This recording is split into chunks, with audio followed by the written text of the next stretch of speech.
some vote from 2007 to 2008, our study among youth showed that more than 30% of our high school students had experienced depression. And members of our Suicide Prevention and Mental Health Task Force reported a sense of hopelessness and depression among our youth, and that's concerning. To that end, what we did collectively was work to advocate and provide services to both youth and their families. And the task force isn't going to stop advocating. In fact, today, as you know, we've announced a new name for the group, which reflects their ongoing work and support. As of today, as you know, the group will officially be known as Somerville's Committee on Suicide Prevention and Mental Health. The committee remains dedicated to a proactive preventative movement. And tonight's event, though not in great numbers, is still very powerful. It represents the beginning of an important campaign, an important cause, and many people are tuned into this, and your efforts have had a huge impact. And you'll see from the artists, different ages and genders and backgrounds, and thank Camille for her powerful words. In Somerville, community involvement has made a major difference in our response and our community's consciousness of this issue. We stated over and over again, this is a community problem. We will face up to it, we will not shy away, and we'll need a community response, and we'll be tenacious in our response. So again, I want to thank not only the members of the task force for their hard work and commitment, but also to all those agencies, our partners in the community, who have provided support, including Somerville Mental Health, the Institute of Community Health, Cambridge Health Alliance, Somerville Cares About Prevention, Adolescent Wellness of Wellesley for their inspirational work, and Children's Hospital, and many, many others. Have you seen the people who came out immediately in droves to the trauma trainings? That was inspirational.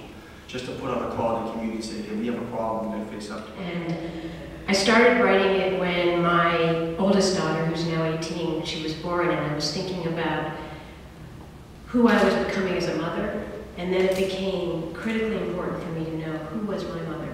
So I would write this book in the middle of the night. It wasn't originally a book, it was letters to my mother, and I wanted her to know who I was as a child psychiatrist and who her grandchildren were and who I had become.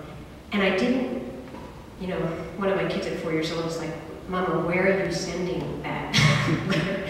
And then magically, about 7 years into that, I got a call from my stepmother, who was my second stepmother, and that's a complicated story. And she said, your mother's best friend had been holding on to a trunk.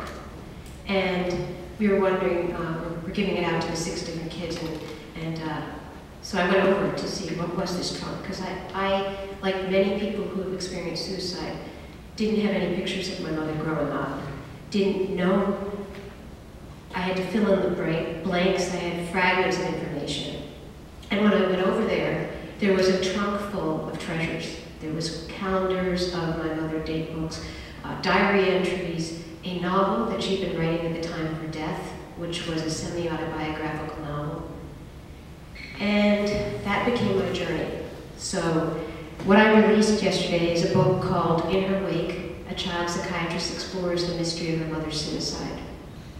I look at these pieces that I make, like this one here, and as my glasswork progresses, I see how my own personality and who I am progresses as well.